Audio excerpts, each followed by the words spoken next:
साथियों नमस्कार, आपका स्वागत है आपके अपने YouTube चैनल मोबाइल साथी में। साथियों, केंद्रीय सरकारी कर्मचारियों के लिए 8th CPC यानी 8वां वेतन आयोग एक बड़ी उम्मीद, बड़ी संभावना लेकर आ रहा है। हर कर्मचारी यही जानना चाह रहा है कि उसकी सैलरी में कितनी बढ़ोतरी होगी, कितना इजाफा होगा। तो अगर आप लेवल 6 यानी ग्रेड पे 4200 के कर्मचारी हैं, अधिकारी हैं, तो आपका जो बेसिक पे है 35,400 है, या इंडेक्स में आपका 35,400, 36,500 या 37,600, 38,700, 39,900, 4100 यानी 41,100 और 42,300 या 43,600, 44,900 या 46,200 आपका बेसिक पे है। तो आपका 8वां वेतन आयोग के तहत आपकी सैलरी कितनी बनने वाली है, नेट सैलरी कितनी होगी, आज की वीडियो में हम इस बारे में पूरी जानकारी देने वाली हैं। साथियों, आपकी मौजूदा बेसिक सैलरी कैसे एक नई बढ़ी हुई बेसिक सैलरी में बदलेगी, कैसे तब्दील होगी, इसमें फिटमेंट फैक्टर काम कैसे करेगा, जो कि सैलरी मल्टीप्लायर है, सैलरी को बढ़ाने का एक गुणक है। तो ये फार्मूला आपकी सैलरी पर कैसे काम करेगा, इस वीडियो में आज हम बात करने वाले हैं। साथ ही इस नई सैलरी पर महंगाई भत्ता, मकान किराया भत्ता, यात्रा भत्ता यानी ट्रांसपोर्ट अलाउंस और भी जो भत्ते आपके लिए लागू होंगे वो जुड़ करके आपकी नई सैलरी तय करते हैं, जिसको साथियों नेट सैलरी कहा जाता है। साथियों, आज की वीडियो में हम इन्हीं सब मुद्दों पर बात करने वाले हैं। 8वें वेतन आयोग 8th पे कमीशन में ये प्रक्रिया, पूरी प्रोसेस जो है कैसे काम करेगी और लेवल 6 के कर्मचारी और अधिकारी के सैलरी पर इसका इम्पैक्ट क्या पड़ेगा, इस वीडियो के माध्यम से हम आपको पूरी जानकारी आज देने वाले हैं। साथियों, इस वीडियो की मदद से आप खुद अपनी सैलरी का अनुमानित हिसाब किताब लगा पाएंगे। साथियों, आपको बता दें कि 8th CPC फिलहाल अभी लागू नहीं हुआ है। हम अभी 7th पे CPC के आधार पर ही अपनी संभावनाएं व्यक्त करने वाले हैं। संभावित फिटमेंट फैक्टर का उपयोग करेंगे और ग्रेड पे 4200 के और बेसिक पे 35,400 के तहत आने वाले सभी इंडेक्स की हम जो है 8th पे कमीशन के तहत क्या सैलरी बनने वाली है, इस पर चर्चा करेंगे। पहले साथियों जान लेते हैं कि 8th पे जो 4200 ग्रेड पे है उसके तहत कौन कौन से कर्मचारी आते हैं। साथियों, 4200 ग्रेड पे के तहत सबसे अधिक जो है आपके प्राइमरी टीचर्स और ग्राम विकास अधिकारी आते हैं। साथियों, ग्रेड पे 4200 और बेसिक पे 35,400 के तहत आने वाले जो कर्मचारी हैं, साथियों उनकी सैलरी 8वें वेतन आयोग में कितनी होगी, हम सभी इंडेक्स के अनुसार इसकी पूरी जानकारी इस वीडियो में देने जा रहे हैं। मसलन 35,400 यानी 35,400, 36,500, 37,600, 38,700 और 39,900, 41,100, 42,300, 43,600 और 44,900 और 46,200। साथियों, ये सब आपके सैलरी के इंडेक्स के जो है वो है। और बेसिक जो सैलरी आपकी हर साल चूँकि इंक्रीमेंट लगता है, तो इंक्रीमेंट लगने के साथ ये आपका इंडेक्स बढ़ता रहता है। तो इंडेक्स में साथियों 8th पे कमीशन के तहत आपकी सैलरी कितनी बनेगी, इस वीडियो में पूरी जानकारी हम आपको देंगे। इसलिए वीडियो को स्किप ना करें, वीडियो को आखिर तक देखें। वीडियो पसंद आए तो वीडियो को लाइक करें, अपने दूसरे शिक्षक साथियों में, कर्मचारियों में शेयर करें, ताकि वो भी अपने सैलरी का हिसाब किताब लगा पाएँ। और अगर आप चैनल पर पहली बार पधारे हैं तो आपका वेलकम है। चैनल को सब्सक्राइब कर दें, बेल आइकन प्रेस कर दें, ताकि आपको चैनल के लेटेस्ट वीडियो नोटिफिकेशन सबसे पहले मिले। साथियों, बता दें कि 7th CPC यानी सेंट्रल पे कमीशन के तहत लेवल 6 ग्रेड पे के तहत मध्यम स्तर के सरकारी कर्मचारी आते हैं, जो विभिन्न मंत्रालय, विभागों और संगठनों में तकनीकी, गैर तकनीकी और प्रशासनिक भूमिकाओं में कार्यरत हैं। ये कर्मचारी आमतौर पर ग्रुप बी के होते हैं। इनमें प्राइमरी और माध्यमिक स्कूलों के टीचर्स, ग्राम विकास अधिकारी आते हैं। साथियों, 8वें वेतन आयोग यानी 8th पे कमीशन में यही जो सैलरी स्ट्रक्चर है वह 7th पे कमीशन की यही लागू होने की संभावना व्यक्त की जा रही है। साथियों, हर 10 साल में सरकार अपने कर्मचारियों की सैलरी बढ़ाने और उसकी जो इकोनॉमिकल फैसिलिटीज़ है उसको व्यवस्थित करने के लिए, उसको इम्प्रूवमेंट करने के लिए एक सैलरी कमीशन बनाती है। उसको सैलरी पे कमीशन कहा जा रहा है, यानी वेतन आयोग कहा जाता है। पिछला जो पे कमीशन था 7वां वेतन आयोग, यह 1 जनवरी 2016 को आया और चूँकि 31 दिसंबर 2025 से 7वें वेतन आयोग का कार्यकाल अब ख़त्म हो रहा है, तो उसी हिसाब से अब 8वें वेतन आयोग के 1 जनवरी 2026 से लागू होने की पूरी उम्मीद है। साथियों 16 जनवरी 2025 को 8वें वेतन आयोग की घोषणा केंद्र सरकार द्वारा हो चुकी है। अप्रैल 2025 में सरकार ने आयोग की जो संदर्भ शर्त, जिसको हम लोग टर्म ऑफ रेफरेंस यानी TOR कहते हैं, को इसको अंतिम रूप देने की प्रक्रिया शुरू कर दी थी। और ऑफिशियल जो सूत्र हैं, अगर उनके अनुसार हम बात करें तो टर्म ऑफ रेफरेंस को 2 से 3 सप्ताह में अधिसूचित किया जाना था। साथ ही पैनल के अध्यक्ष और सदस्यों के नाम भी घोषित किए जाने थे। साथियों इसी बीच व्यय विभाग ने सभी विभागों से के कर्मचारी और अधिकारी से जो है सचिव पद और अधिकारी कर्मचारी जो पद थे 8th पे कमीशन में जो काम करने वाले थे, उनके लिए डेपुटेशन मांगे थे। आयोग के गठन के बाद केंद्र सरकार ने राज्य सरकारों, सार्वजनिक क्षेत्र के उपक्रम यानी PSUs और अन्य जो स्टेक होल्डर्स हैं उनके साथ बातचीत शुरू करने की योजना बनाई है और उनसे परामर्श लेने की योजना साथियों बन रही है। आयोग को अपनी रिपोर्ट तैयार करने के लिए कम से कम 1 साल का समय दिया जा सकता है, लेकिन अभी हाल ही के जो मीडिया न्यूज़ चैनल्स के अनुसार 6 महीने में 8वां वेतन आयोग लागू होने की जो खबरें हैं वो वायरल हो रही हैं, तो उनसे उम्मीद है कि ये जल्दी लागू होने की संभावना है और जिसके बाद सिफारिशें 2026 के मध्य तक आने की उम्मीद है। और इसका प्रभाव ये होगा कि साथियों 48.67 लाख केंद्रीय कर्मचारियों और 67.96 लाख पेंशन जो भोगी हैं, पेंशनर्स हैं, उनको जो है ये इसमें फ़ायदा मिलेगा।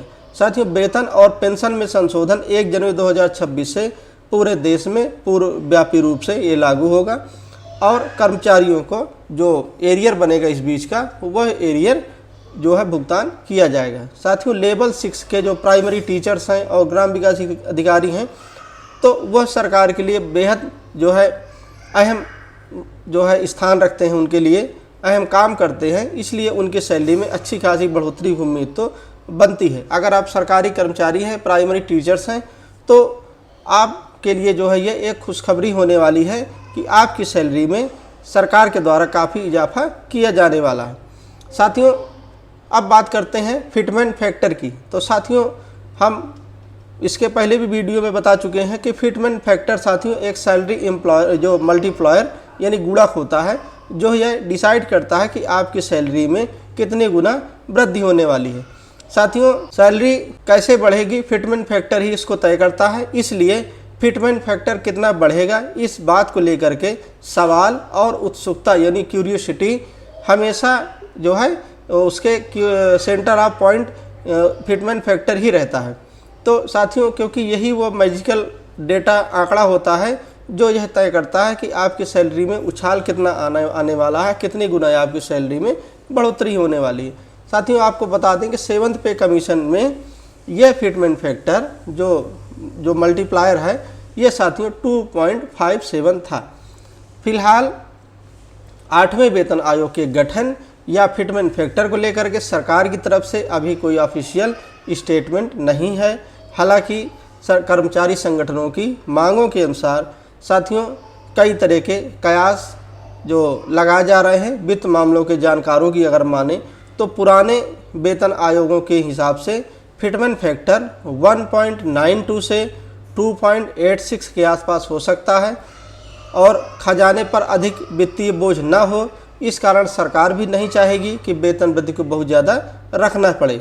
हालांकि कुछ वित्त मामलों के जानकारों का अनुमान है कि इस बार फिटमेंट फैक्टर 1.92 या 2.08 या 2.86 या फिर 3.68 मैक्सिमम जो है इन्हीं 4 नंबरों से कोई एक हो सकता है। 8वें वेतन आयोग कमेटी के गठन और सरकार को रिपोर्ट सौंपे जाने के साथ ही सरकार द्वारा आयोग की सिफारिशों पर रजामंदी के बाद ही ऑफिशियल रूप से यह तय हो पाएगा कि वास्तव में इन 4 फिटमेंट फैक्टर के जो नंबर अभी हमने बताए हैं इसमें किसे स्थान मिला है, यानी किसे चुना जाएगा, कौन होगा उसका ऑफिशियल फिटमेंट फैक्टर 1.92 या 2.08 या 2.86 या फिर 3.68। साथियों 3.68 तो बहुत मुश्किल है, 2.86 की संभावना अधिक बताई जा रही है। साथियों कुल मिलाकर इन आभासी फिटमेंट फैक्टर से आप अपनी 8वें वेतन आयोग की सैलरी का मोटा मोटा हिसाब लगा पाएंगे और उसी के अनुसार अपने खर्च और निवेश यानी इन्वेस्टमेंट को मैनेज करने की तैयारी कर पा सकते हैं। साथियों, आपको क्या लगता है कि इस बार फिटमेंट फैक्टर कितना होने वाला है? सरकार कितना फिटमेंट फैक्टर बढ़ाएगी? हमें अपनी राय कमेंट में ज़रूर बताएं। तो साथियों, जब भी वेतन आयोग आता है यह एक फिटमेंट फैक्टर तय करता है और हम अभी बता चुके हैं कि ये मल्टीप्लायर होता है, ये गुणक होता है और इसी के अनुसार आपकी सैलरी तय होती है। तो साथियों, अगर हम बात करें 7वें वेतन आयोग के फिटमेंट फैक्टर उस समय 2.57 था। इसका मतलब ये हुआ कि 4200 के ग्रेड पे के तहत अगर बेसिक सैलरी 35,400 है तो अब चारों फिटमेंट फैक्टर के अनुसार आपकी सैलरी किस तरह बढ़ेगी हम नीचे टेबल पर देख लेते हैं। तो साथियों, यह टेबल आप स्क्रीन पर देख पा रहे होंगे। साथियों, बेसिक पे और इसके बाद फिटमेंट फैक्टर, इसके बाद 4 जो हमारे फिटमेंट फैक्टर हैं जो आभासी फिटमेंट फैक्टर हैं, इन्हीं 4 में से कोई एक फिटमेंट फैक्टर आपका चुना जाने वाला है और इन्हीं जो है फैक्टर्स के हिसाब से आपकी सैलरी पे जो मल्टीप्लाई होगा आपकी सैलरी उतने ही गुना बढ़ जाएगी। तो साथियों, यहाँ पर देखिए 1.92, 2.08, 2.86 या 3.68। तो हम यहाँ पर जो 4200 ग्रेड पे के जो सभी इंडेक्स हैं उन इंडेक्स को हमने यहाँ पर टेबल में और इसी टेबल के आधार पर हम जो है इसको मल्टीप्लाई करने वाले हैं। तो साथियों, 35,400 का शुरू करते हैं और 1.92 के हिसाब से ये सैलरी बनेगी 67,968। 2.08 के हिसाब से बनेगी 73,632। 2.86 के आधार पर 1,01,244। 3.68 अगर मल्टीप्लायर होगा तो 1,30,032 रुपये। साथियों, इसी प्रकार 36,500 पे 70,080, इसके बाद 75,920, इसके बाद 1,04,390, इसके बाद 1,34,320। यह आपके 3.68 के आधार पर बनेगी। साथियों, 37,600 पर सैलरी होगी 72,192, 78,208 और 1,07,536, 1,38,368। 38,700 पर साथियों बनेगा ये 74,304 और 2.08 पर बनेगा ये 80,496 और 2.86 फिटमेंट फैक्टर के हिसाब से बनेगा 1,10,682 और 3.68 अगर फिटमेंट फैक्टर होगा तो यह बनेगा 1,42,416। साथियों, 39,900 पर यह आपका जो बेसिक पे होगा इस पर 1.92 के हिसाब से 76,608 और फिर 82,992।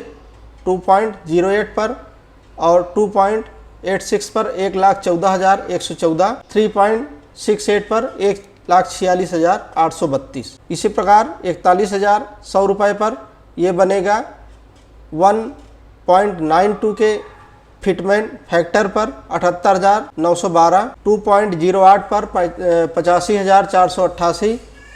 2.86 पर 1,17,546। 3.68 पर 1,51,248। 42,300 पर बनेगा 81,216। इसी तरह 2.08 पर 87,984।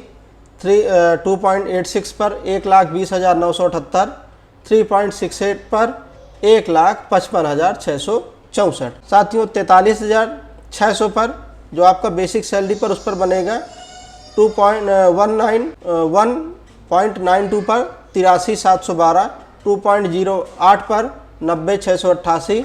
2.86 पर 1,24,696। 3.68 पर 1,60,448 और 44,900 बेसिक पेपर बनेगा 86,208।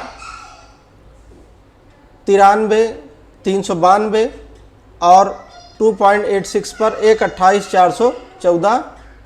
3.68 पर 1,65,232 और 46,200 पर बनेगा 44,704 और 96,096 और 2.86 पर ये बनेगा 1,32 यानी 1,32,132 और 3.68 पर बनेगा 1,70,016।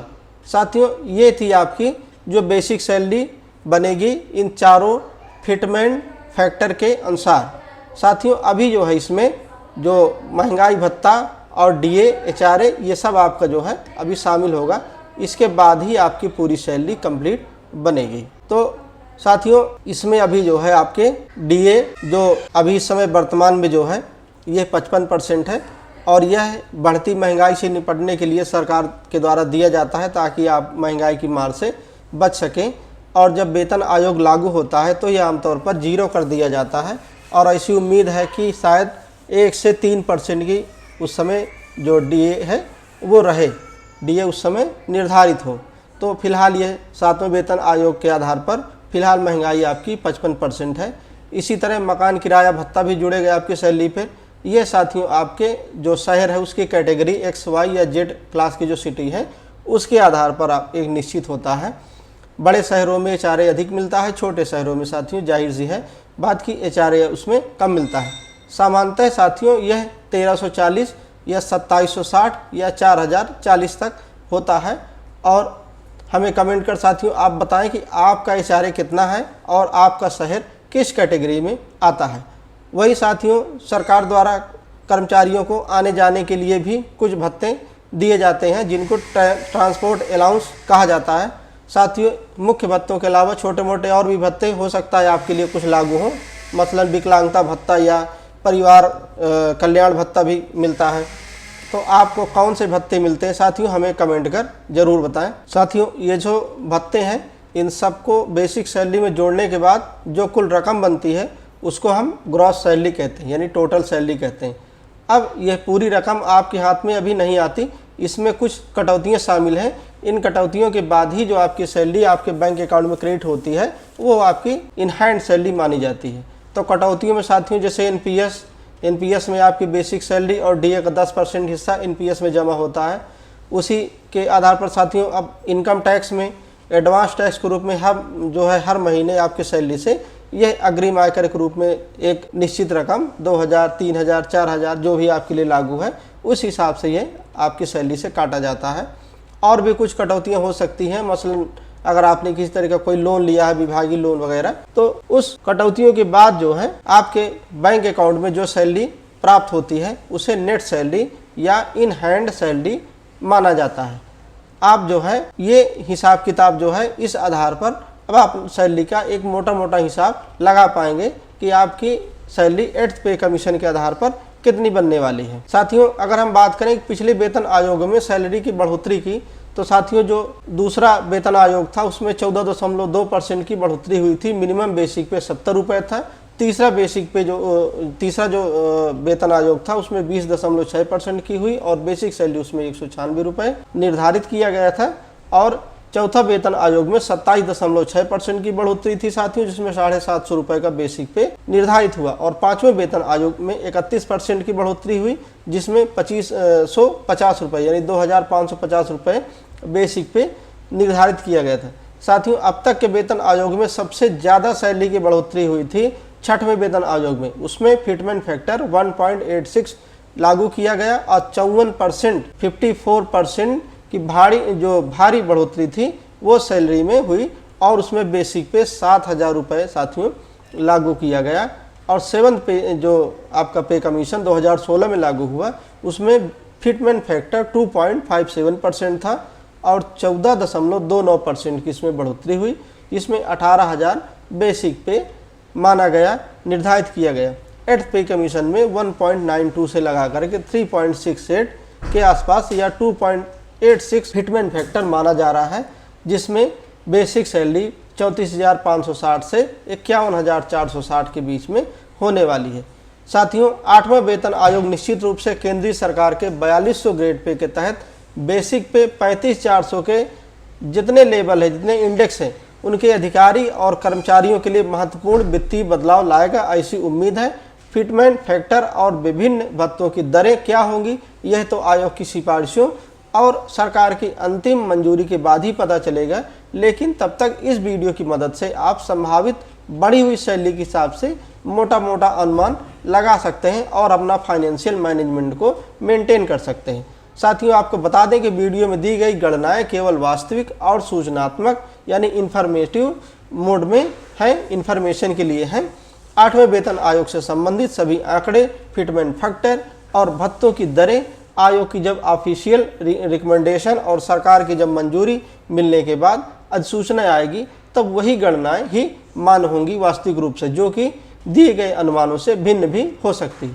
तो साथियों, उम्मीद है कि आपको ये जानकारी उपयोगी लगी होगी। वीडियो पसंद आए तो वीडियो को लाइक करें और अपने दोस्तों में शेयर करें। चैनल को सब्सक्राइब कर लें, बेल आइकन प्रेस कर दें ताकि आपको चैनल के लेटेस्ट इन्फॉर्मेटिव वीडियो के अपडेट मिलते रहें। साथियों, सरकारी कर्मचारियों से जुड़े वेतन भत्ते, 8वें वेतन आयोग और सरकारी योजनाओं से जुड़े लेटेस्ट अपडेट के लिए देखते रहिए मोबाइल साथी। मिलते हैं किसी और उपयोगी और ट्रेंडिंग मुद्दे और जानकारी के साथ। तब तक के लिए जय हिंद, जय भारत, वंदे मातरम।